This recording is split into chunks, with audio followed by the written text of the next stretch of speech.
Welcome to Inclusion Matters, produced by the Center for Inclusive Childcare, aka the CICC. We're located at inclusivechildcare.org. Welcome to Inclusion Matters, a podcast of the Center for Inclusive Childcare. I'm Cindy Croft, Executive Director of the Center, and I'm here with two of my colleagues, Priscilla Weigel, our Assistant Director. Welcome, Priscilla. Hi, Cindy. Glad to be here. And we're so excited because we have a colleague working with us now, Elizabeth Menninga, who is our relationship-based professional development manager, and she heads up our Infant Toddler Specialist Network program. Hi, Beth. Hi, Cindy and Priscilla. Great to be here. And we have had Beth on our podcast before, and she's been a very popular guest. And so we want her to do some more, maybe 2 or 3 or 4 more podcasts for us on the topic of infants and toddlers. And in particular, she's going to tackle something that comes up a lot. And many of you who are listening are going to think, wow, I've really been hoping to have a little bit more information about this, and that's curriculum. And we know that in many states that have quality initiatives, that curriculum is something that's part of quality rating systems. And so it's sometimes unclear to child care providers just what curriculum should look like for infants and toddlers. Mm-hmm. So I know that you've got some information, and so you're going to shed some light on it for us. As Cindy said, truly, it is one of those things that's a big question mark for a lot of folks, and a struggle to say, maybe they're thinking they've planned one thing and, check the box. But really, you're going to share with us, it's so much more than that. Yes. I think in order to start thinking about curriculum, I was looking at some work by Mary Jane McGuire-Fong, and she really got me thinking about the beginning of our thinking has to start with how infants learn. Mm-hmm. So, and that sometimes we think, I'll just take what I do with preschoolers and simplify it. Yeah, mm-hmm. True. Because, yes, infants don't always have the same skills of putting ideas together or of self-regulation and those kinds of things. On the other hand, they're unique in that they really approach learning holistically in a way that the rest of us don't.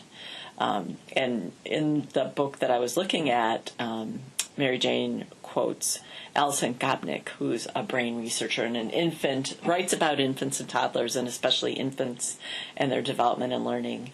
And she talks about the difference between adult learning and infant learning as like comparing a lantern, where an infant is looking at everything around them and taking everything in, all the details, everything they see and feel. They're using their senses like crazy, as we know. And then adults really have become learners by spotlighting, focusing on things. They're like a spotlight or a lantern, or a flashlight, where they're focused in and they learn from focusing in. So we want to remember to approach that learning with infants totally holistically. Every experience, every moment, their brains are sorting through and finding patterns. Mm-hmm. They're recognizing sounds. They're recognizing familiar things. They're building that repetition in their brain pathways. But that's all new. Mm-hmm. So they are open to everything. Mm-hmm. It's like when they learn language, they can hear every sound of language before 6 months because their brain is wide open to hear all those things. And then it starts focusing in and they can't hear other languages after a while that they aren't exposed to because the brain says, okay, now it's time to focus in and learn this one. That's what's happening with all their learning. That's so interesting. It really is. And really, if that's one thing that a listener takes away from this today, if that's the only thing, that can really be transformative when you're looking at your environment and what you're providing for the infants in your care. You're thinking about things differently than what we typically do as adults. We think, I'm going to set this up. We do the spotlighting all the time. And so having providers understand, no, everything you do, a reminder too, is, maybe they know it, but it's just that nice reminder to say, everything you do is an experience that's going to be teaching that baby something. Yes. And you don't know what it is. You don't know and what it may is. be 3 things. They're learning, true. they're learning about what to expect in interactions with other people, but they're also learning the sounds of language, and they're also sorting through some of those words. Yeah. So you don't know what they're taking in. You want to offer that, and you don't want to bombard them either. Right. Right. So it's figuring out, what do I offer in the different interactions and everything I'm doing that recognizes that holistic learning.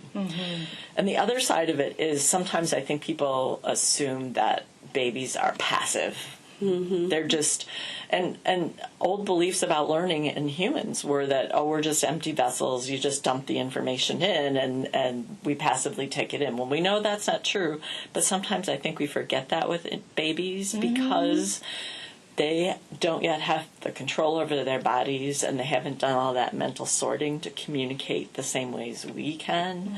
So even though we know more and more about how infants really understand a lot, they can't express that back to us. So we assume, they're not paying attention, or they're not feeling those feelings. We've talked about that in other podcasts. They're not noticing. Yes, they are. Yeah. And they're active. They're active. Now, each child's temperament's going to play a part, but they're interacting. They're trying to figure out, they're trying to get everything under control. All their muscles, their ability to express with their facial muscles, and then start to use language. But their fingers, which they're going to use to explore, their feet. Yeah. How do they control those movements? All those things, they're trying to manage that, but they're putting it out there. Yeah. And what happens when I do this? What happens when I move this finger? What happens when I wave my leg in the air? All those things. So that's another thing I think we forget, is that they are partners from the beginning. And I don't want to go off on this, but we have done podcasts, and people can search for it if they want to, on screen time. And if any of the providers listening wanted to share this with parents, I think this is a nice reminder about sometimes what the background noise that may be on. We think, well, that's not going to hurt anything.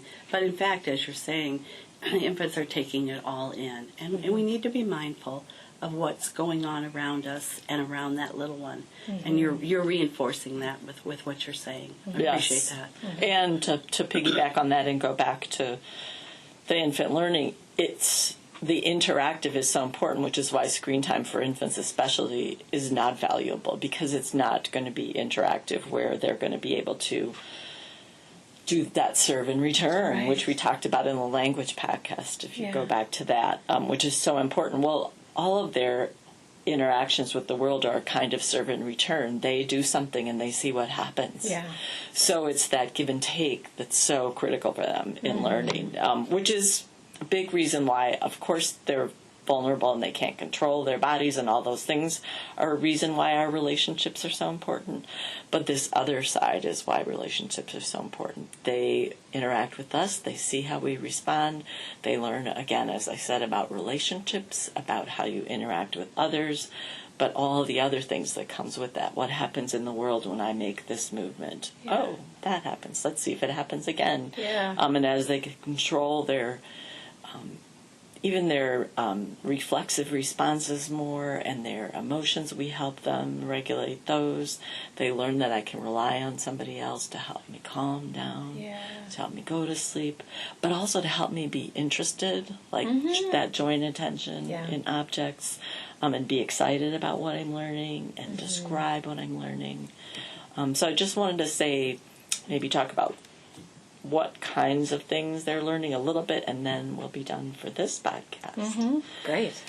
So for those of us in early childhood, we love Jean Piaget, and he talks about 3 types of learning. So as infants are taking all of this in and they're sorting and finding patterns, they're looking at kind of 3 different things in their world. So they're figuring out about the physical world, and that's the properties of things, both from touch, that initial touch, and sensory interaction. So when we're thinking about curriculum, we'll talk about this again. Think about sensory input. For those very young infants, I think sometimes people forget they're interacting very much with their senses. So what are opportunities we can provide? So keep that in mind. And how can they interact in different kinds of objects? And then as they start to be mobile, interact in space. and how are they interacting in space. And then there's the more like logical, mathematical ideas like numbers, shape, spatial relationships. And the third type of learning is the social learning. Mm-hmm. And that comes in those interactions with others.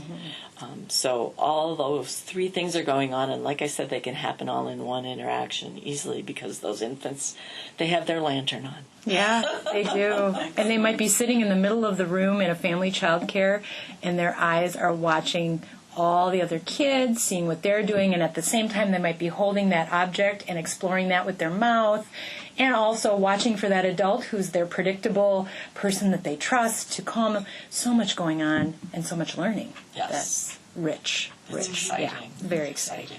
Well, thank you, Beth.